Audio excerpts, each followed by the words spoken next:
Ramagundam area 1 Yellandu club నందు ఈ రోజు 19వ రక్షణ త్రైపాక్షిక సమీక్షా సమావేశం నిర్వహించడం జరిగినది.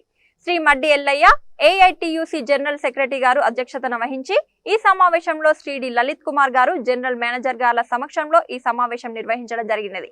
ఈ సందర్భంగా ముందుగా జ్యోతి ప్రజ్వలన చేసి గని ప్రమాదాలతో మరణించిన వారికి మౌనం పాటించారు. రక్షణ గురించి ప్రతిజ్ఞ నిర్వహించారు. అనంతరం ఏరియా సేఫ్టీ అధికారి శ్రీ సాయి ప్రసాద్ గారు గత 18వ రక్షణ సమావేశం మినిట్స్ పై మరియు ఏరియా రక్షణపై తీసుకుంటున్న చర్యల గురించి, ప్రమాదాల నియంత్రణకు తీసుకుంటున్న చర్యలపై పవర్ పాయింట్ ప్రెజెంటేషన్ ద్వారా వివరించడం జరిగినది. అనంతరం యూనియన్ ప్రతినిధులు, వర్క్మెన్, ఇన్స్పెక్టర్లు, అన్ని గనుల మేనేజర్లు, రక్షణ అధికారులు రక్షణపై చర్చించారు.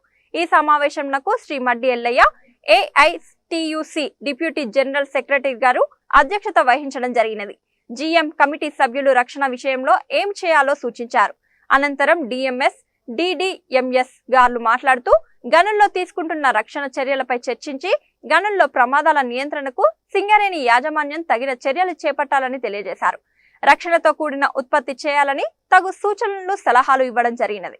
ఈ కార్యక్రమంలో ఏరియా రక్షణ అధికారి Sai Prasad, personnel manager Ravinder Reddy, agents Chiluka Srinivas, L Ramesh, PO Ramesh, area SO2 GM Anjaneya Prasad మరియు ఇతర అధికారులు తదితరులు పాల్గొన్నారు.